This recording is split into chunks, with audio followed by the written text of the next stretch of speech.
Hello everybody, it is I, Eternal Flame here, and today I wanted to talk about the general themes of JJK Modulo, why I think everybody is currently wrong about Deborah the Demon King, and how he builds into what the main theme of the story is. So welcome to a video talking about why I think Deborah the Demon King, the Sukuna level threat, is not actually a villain. Now first I'm going to go into the themes of JJK Modulo and what I've been able to read so far, which I think the series has a total of two pretty massive themes, which those two themes ultimately come down to not being bound by pain and the danger of assumptions. Now, the danger of assumptions is the easier of the two themes for me to explain, so I'm going to go over that one first, because that theme has been sprinkled out repeatedly throughout this entire manga. Even as early as chapter 1, with Yuka and Tsurugi having a misunderstanding completely around the situation of Rika's ring, with Yuka thinking that it was Tsurugi who was responsible with keeping the ring and wanting to withhold it, when in reality it was Yuka and Tsurugi's mother that was withholding it, as well as the higher-ups from the clan. A dangerous assumption that put a wedge in their relationship until the truth was revealed and Yuka was actually blaming the wrong person completely for this. Or how Tsurugi and Maru were completely wrong for assuming the innocence of somebody just because they appeared innocent, allowing a grade 1 curse user to ambush them. But I think this theme is most of all shown best when it comes to the humans' reactions to the Cimmerians, and same the other way around, where several of them are just assuming that peace isn't an option. With Cimmerians, there are people who want to go to war, who rather than being neighbors just want to take over the planet by force because they have the capabilities to do so. While on the human side, they are absolutely terrified of the prospect of going to war with the Cimmerians. After all, they do have Dabura, someone who is considered to be strong enough to be able to take humanity in a war and win by Cross's own admission. However, those who are constantly assuming negatively of both sides are starting to have those beliefs change, debunked and disproven. Maru learning about how human culture works, about the fact there are good and bad humans. Yuka and Tsurugi able to learn more and more about Cimmerian culture, about how similar they work to humanity even though they aren't humanity, and them all starting to work towards breaking down the idea that they can't live alongside each other. And that's where the second theme comes in. The second theme of how people are bound by pain, of how people use that pain in order to justify why they have negative assumptions over people. In the Cimmerians' place, especially someone like Cross, they have gone through a pain that no human could truly ever understand. The pain of having their planet intentionally destroyed because they let someone behind their walls. And the reason why I believe that is the case is mainly because that is where Cross's sense of pain seems to come from. The way Cross talks to Yuka in this chapter massively implies that something else broke their trust and destroyed their planet, destroyed their home. So he doesn't want to go through that risk of needing to trust somebody ever again. He uses the pain he's experienced in the past in order to justify why it's okay for him to steal. He doesn't want to be bound by somebody else's chains. Yuka though rightfully calls out the flaw behind such a philosophy by asking him how long does he plan to steal, and explaining that hating someone and stealing from someone is really easy, but isn't that why the wheel keeps spinning, reverting back to its original position? Cross is someone who is completely bounded by pain, which that pain allows him to justify the assumptions he's made, allows him to justify why wiping out or going to war with an entire species is worth it for his own people to survive, because they don't understand the pain of being refugees, without even realizing though that he is about to put a planet through something very similar to what happened to his own. Sure, it's without the pain of betrayal, but at the same time, what he is trying to do is still ultimately the same, forcing a planet of people to lose their home, just simply based on the possible threat that they might not be able to live alongside each other. Now, I should also note, I don't think the Cimmerians are the only one bound by pain. I think humanity is also bound by pain in the world as well. The fact they're assuming that something foreign is going to be an automatic enemy to them is obviously a callback to that. However, there are those on both sides that aren't bound by the past pain they had felt. Now, of course, they still did feel that pain in the past.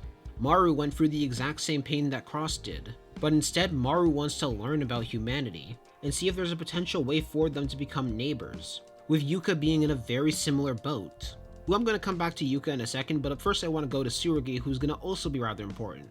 Mainly because Tsurugi serves a rather interesting purpose in this narrative, not somebody who is bound by pain, but bound by assumptions, which I think mainly comes in the fact that he was unable to tell who Maru and Cross were, while Yuka was able to tell near instantly that Maru and Cross were not the same person. Tsurugi, I think, serves as the example of somebody whose mind is being changed for the better, where Cross is starting to have his mind change and everybody else needs to have it either proven to them or they're already on their side, Tsurugi works as a good middle ground. Somebody who is growing to be more and more understanding, learning more and more about Maru's mission as time goes. It's why back on the rooftop he confused Cross for Maru. Even though the two of them do act insanely different, Tsurugi didn't look deep enough to see the differences in them. But he is becoming more understanding, especially shown with him wanting to become neighbors with Maru, since that was the reason why Cross intervened. Which is when we go over to the most important person to these themes, which is Yuka Okotsu. Someone who was taught rather early on the mistakes of assumptions thanks to the entire Tsurugi ring situation that I talked about earlier. Someone who was bound by pain in a very similar way to Cross. So because of that, she was able to look past them and look deeper. She could immediately tell the difference between Cross and Maru. Unlike Tsurugi, who when Tsurugi met Cross for the first time, wasn't even able to tell the difference even though Cross wasn't even trying to act like Maru. However, here Cross was very much trying to act like Maru, and even still Yuka was able to see past the differences, mainly because she could see the differences in their personality, differences in how they acted that would have gone over Tsurugi's head. But she is also bound by pain, having to suffer through a brain tumor that's going to guarantee her death in a total of 6 months. This is also where we get to see the difference in the two's ideologies. Cross assumes that she's going to be bounded by pain. He assumes that now she's going to become bitter for the rest of her remaining life. That because now she has a guaranteed day for her death, that life is going to lose a lot of that same fire for them.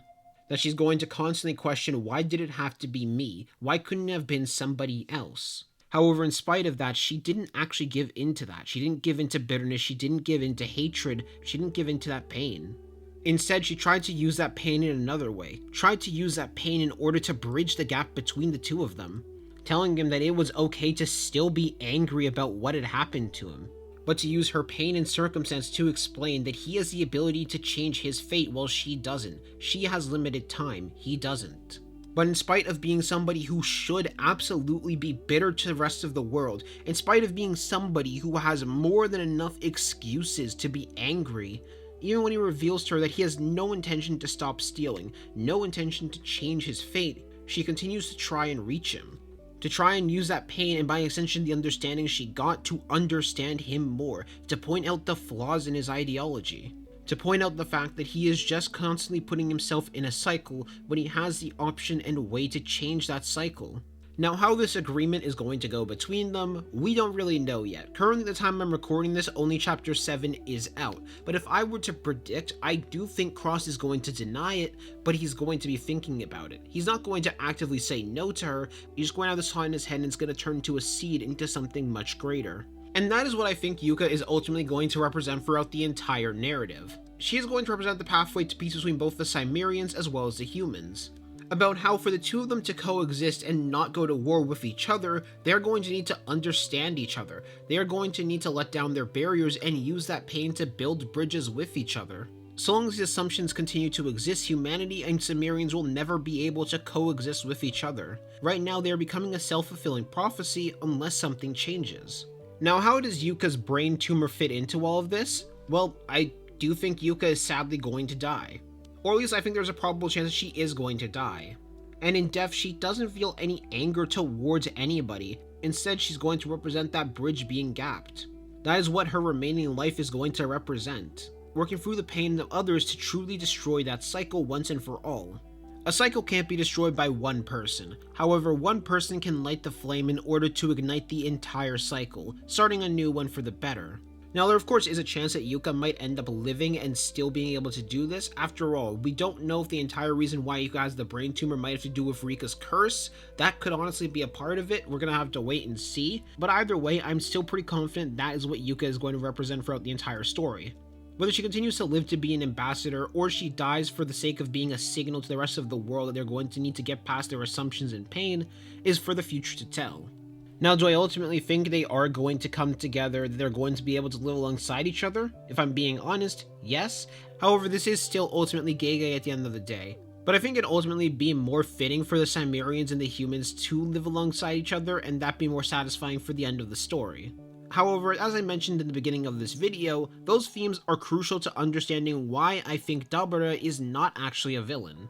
And that ultimately comes around the circumstances of the story itself, as well as the flaw of assumptions. Something that I've seen a lot of people speculate on is the fact that Dabura is going to be a villain. That's mainly because of the fact that Dabura keeps being established again and again as a Sukuna level threat. And if you don't believe in that, Dabura is at least established to be strong enough to be confident for Cross to be able to win the war against humanity. And also to be the strongest among their species. Despite Maru having an absolutely insane curse technique, Dabura is still considered the strongest. Between having enough of a strong aura to the point where him just existing is considered a threat towards the people, that the Cimmerians did feel the need to warn them in preparation for that.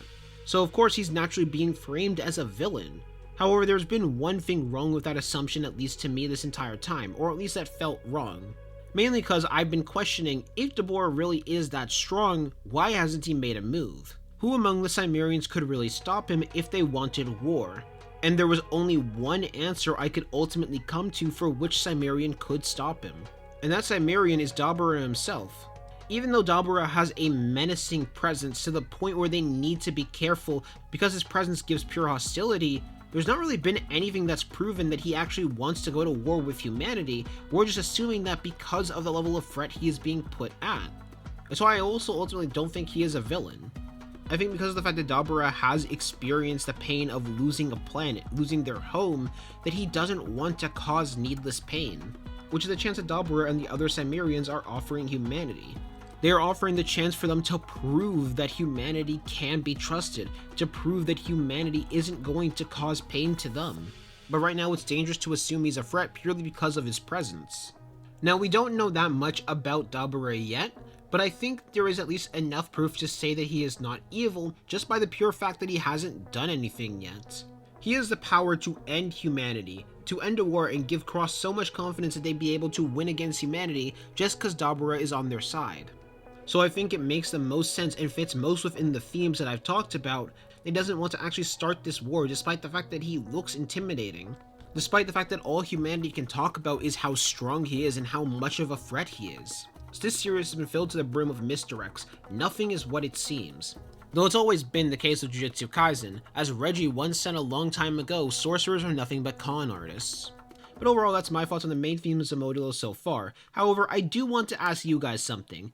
I am going to be honest, I'm not sure how Mahito fits into these themes yet, or if he even does. Especially with his return in the most recent chapter in what looks like the Cursed Spirit Realm. So I'm going to ask what you guys think about that, what he means in this story, and what his general themes are. But without further ado, hope you all have a good day, I'll see you all later, peace out.